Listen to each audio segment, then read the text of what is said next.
Hello everyone and welcome back to a new episode from Journal de Sylvie. Today I will be sharing with you what I call my book cycle.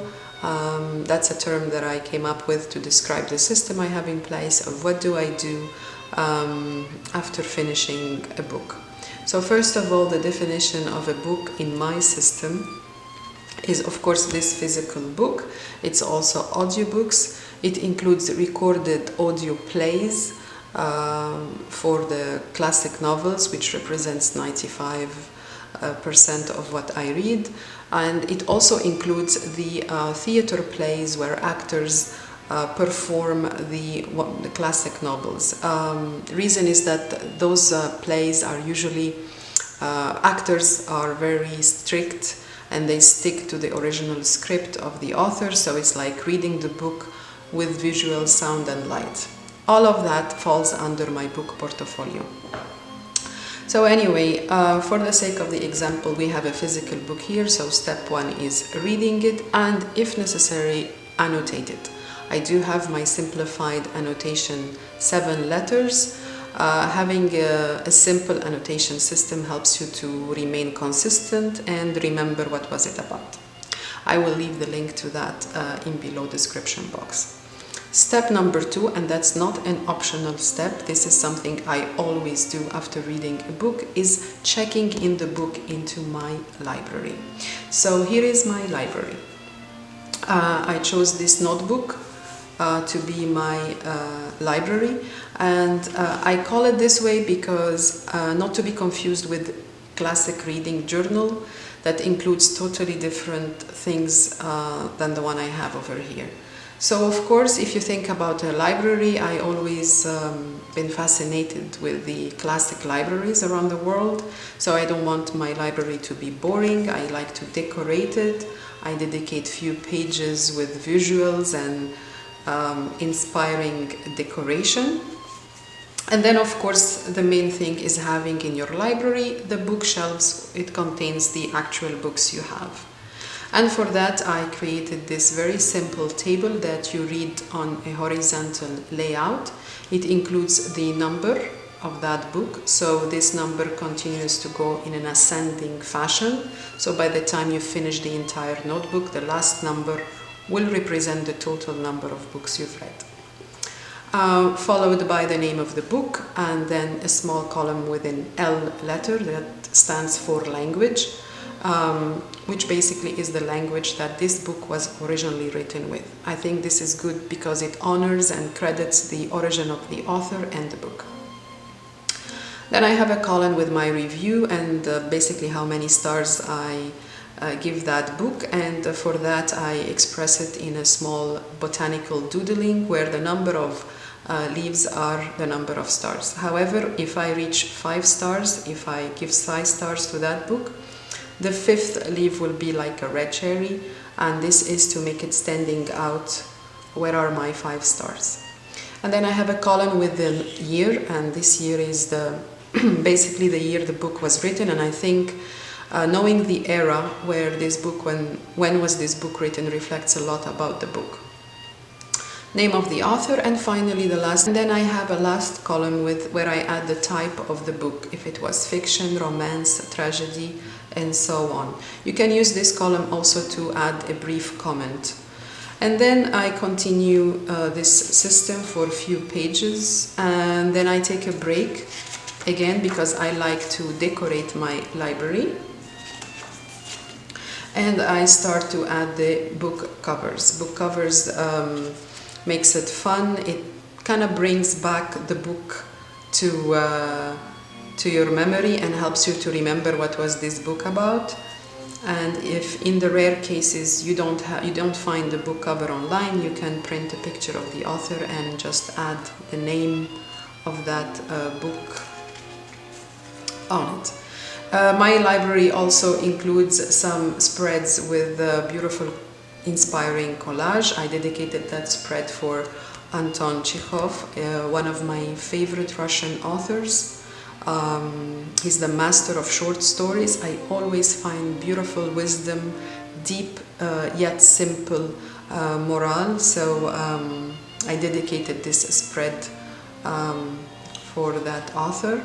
And then over here it's an exception. I stopped doing this in my library, but this is where I copied one of my favorite passages from Hamlet, and I associated this with some collage. However, this concept of writing down a passage from the book or a dialogue, I moved it to somewhere else, so basically this is an exception.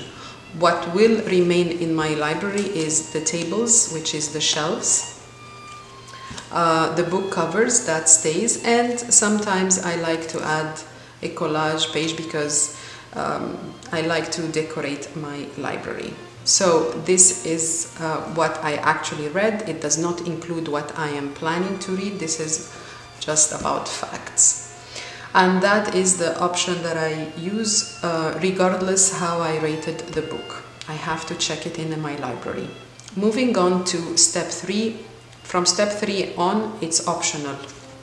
Meaning, if you really liked the book that you read and you want to take your favorite passages out of it so you can go back and read it again without necessarily reading the entire book, this is where I created those spreads and those inserts that I dedicated for literature. So basically this is my journal de littérature.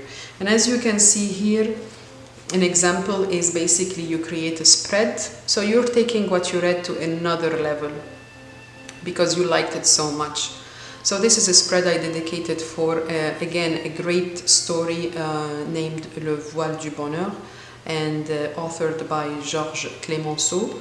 And beautiful story, have a lot of wisdom, humanity, and beautiful. So I did take my favorite passages and I created a spread. If you repeatedly do this for your favorite novels, you will end up reading this collection next to your favorite spot in the house, and you will be recalling the best of all the books you liked. And as you can see here, more spreads. I think this one from the Symphonie Pastorale. That's another one. Now, if you're reading a novel, a classic, you will probably find online paintings that many artists over the years painted depicting master scenes of those novels. So for example, if you Google Othello for Shakespeare, you will find many paintings, and you can print this and make the spread 100% relevant to the story you are journaling about.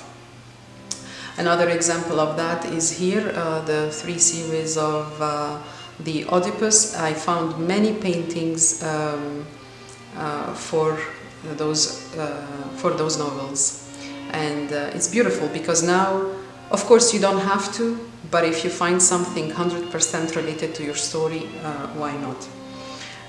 This is another spread for Uncle Vanya, a novel by Chekhov as well, and I did find online pictures taken from scenes of the theater play when they were playing that novel on theater. So actually those are the real actors from the novel.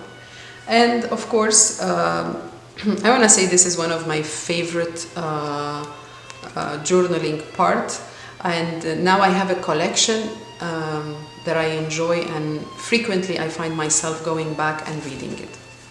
Another way to express or take out what you liked is, of course, adding it to your Commonplace book. For me, my Commonplace book includes more when the book is on the scientific level, history, philosophy, which means more information than visuals. It's more about dumping your wisdom. Everything about Commonplace book and how to start it, how I lay out my pages, I have a video for that, and I will leave the link below. So that's it for my reading cycle. Again, if you search for reading journal, you will find a totally different system that includes beautiful charts and trackings, and but this system doesn't work for me at all. I actually specified what I want, which is go back and find a place that logged all my books, all the books that I read, and then if it's like a fantastic book, I take it to another level and I add it into my journaling system, whether I add it with decorated spreads or I add it in my Commonplace Book. So let me know your suggestion if you like the system I have, and if you have ideas about how to optimize it and enhance it. I'll be more than happy to discuss this with you. Feel free to share it if you want, and I wish you a beautiful week and happy journaling.